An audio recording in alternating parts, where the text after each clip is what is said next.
la France.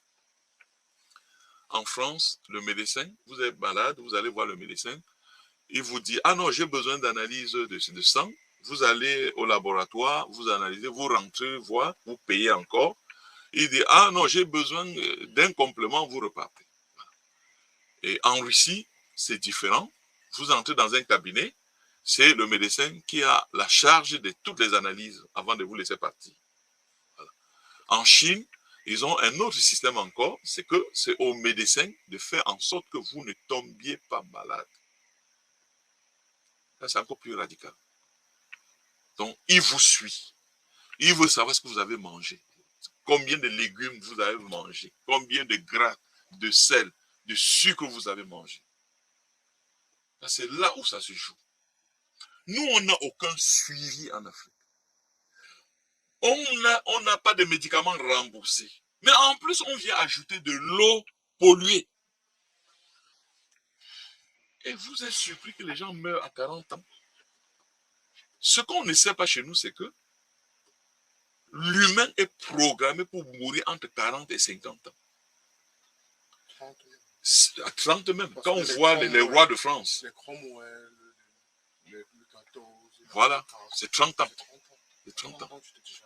Pour que vous viviez plus, il faut l'apport de la science. Il faut que vous soyez suivi.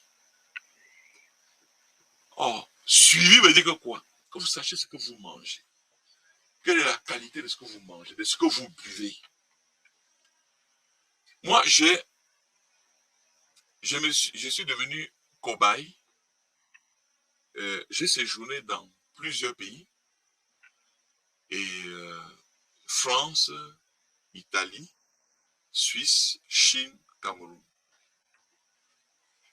Et j'ai fait un examen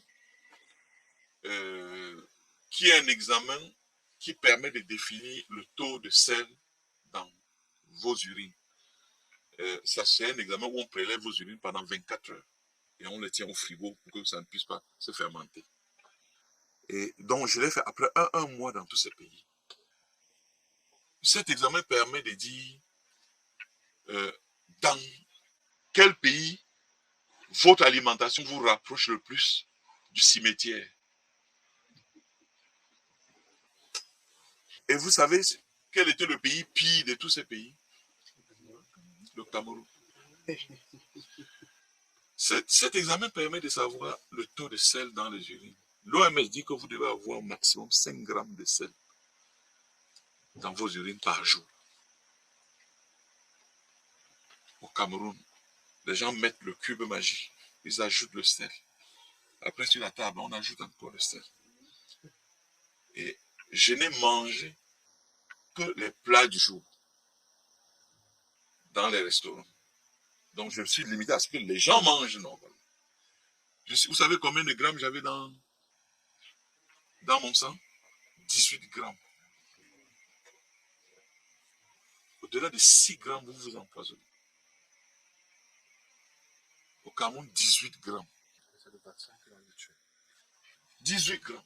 Ça veut dire que tous les jours, les gens s'empoisonnent avec le sel. Pourquoi le sel? Le sel ensuite fait des retenues d'eau. Ça fait que vous augmentez de poids. Première chose.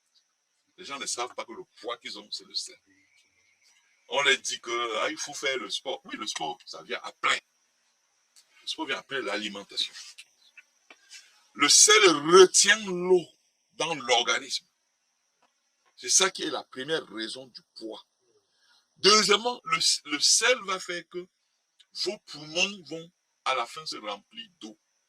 Et vous allez mourir noyé dans votre propre eau, dans vos poumons.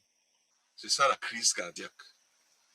Donc les gens ne savent pas que quand on dit que c'est la crise cardiaque, c'est parce qu'il s'est noyé lui-même dans son eau. Et cette eau est créée par le sel. Ça, on ne le dit pas. À combien d'Africains qui gonflent ce qui est proche d'une crise cardiaque? Est-ce que chez nous, on sait ça?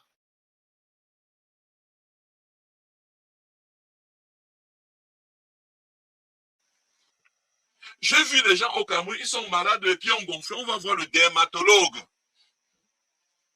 On a dit à personne qu'il faut aller voir vite le cardiologue. Parce que c'est le sel. C'est ça qui nous tue. Et on renforce. Cube magie, aromagie et tout le reste. La moutarde qu'on a importée qui a le sel dedans. La mayonnaise qu'on a importée qui a le sel dedans. Et moi, mes 18 grammes, c'était sans manger tout ça. Moi, je suis limité au plat du jour. Imaginez donc ceux qui ajoutent la mayonnaise. Et le koala des Dijon, vous savez, ça vient de France, non? Ça veut dire que c'est chic. Voilà, on dose. On dose bien, mais on est en train de mourir. Voilà. Notre rôle, c'est que nous faisons aujourd'hui au Revindaf. Vous n'êtes pas du Revindaf, mais je vous dis, c'est qu'on prend en main cette bataille-là. Nous, on n'est pas là que pour chercher l'argent.